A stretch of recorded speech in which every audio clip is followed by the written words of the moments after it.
I was in the darkness. I didn't want anyone to know everything I had gone through.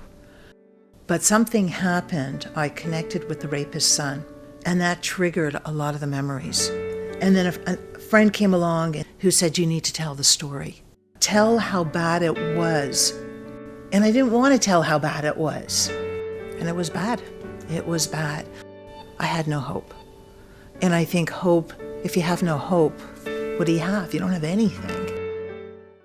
The back of my head, he grabbed it and slammed it to the steering wheel and said, you're not leaving me, you're staying with me. He actually held a knife at my throat and told me he was going to kill me and the kids before I would ever leave him.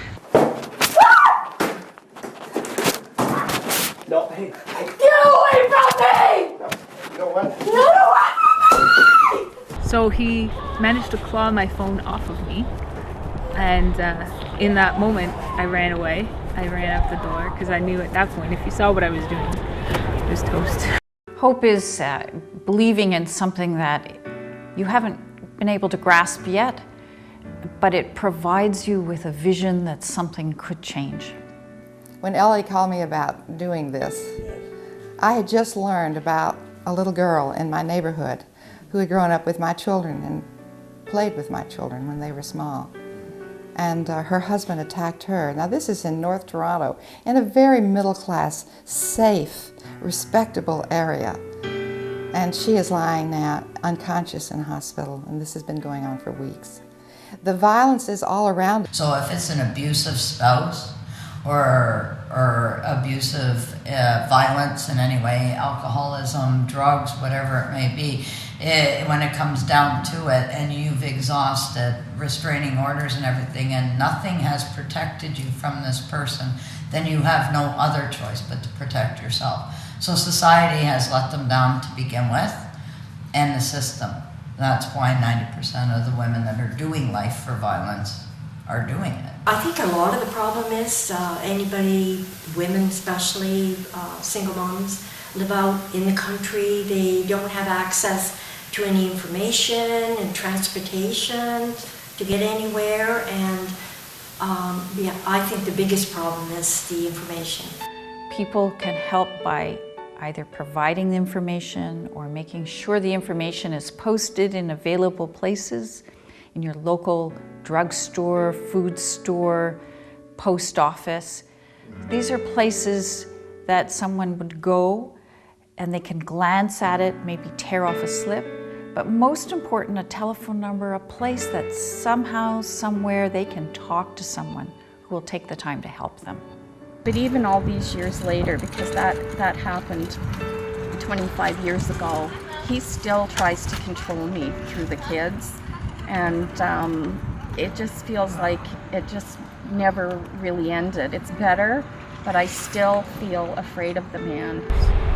It leaves such a lasting impact because you end up, you get all twisted around and it affects you. It takes who you are and it attacks who you are. Mm-hmm. And it takes a long time to build back from that. I was involved in family law for many years, and I represented men and women. And I did see cases. I did have clients who were men, whom I would say were not treated well by their spouses. And that's why the marriages had failed. But I think it's fair to look at women historically as being the victims. That violence comes in part from fear and from anger, and often it's anger born of injustice or unfairness. And so to be able to reduce violence, we also have to work at the causes of the injustice, the anger, and the fear. And that's where the role of compassion comes in, because it's only in a constructive, compassionate society that you can really begin to tackle those issues of injustice and unfairness. I think one of the hard things in this country and in other countries, in many countries like Rwanda after the war, I mean, that women are in ascendance and the country's in a much better place. But what is really hard is that men, I think, sometimes are afraid of women having power and what's going to happen to me and who am I. And I think that sometimes increases the tendency to violence if men don't feel like they have a role. And I think that's, we have to look at that aspect too.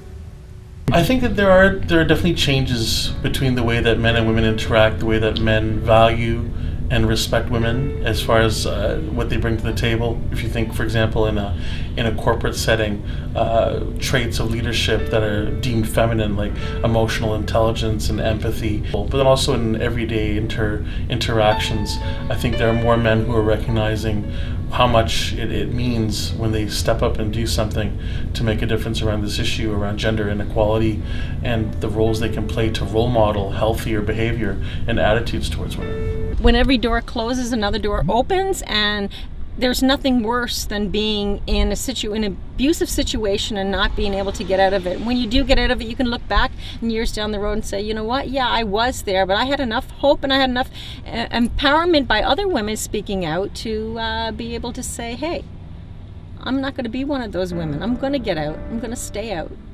Our mission is to eradicate domestic violence for women. Simple as that. And it is driven by survivors. In order to be part of our group, you have to be a survivor. I think that's a key. That's very important. And we're not a support group. We're not there to support what women go through and how they're going through it at the time. We're there to make change. And that's what we do. Every year, we start a new set of projects. And every year, we finish them.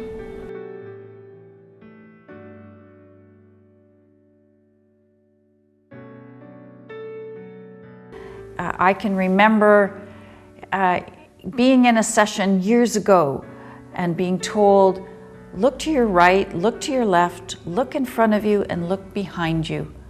One of the 5 of you will encounter violence.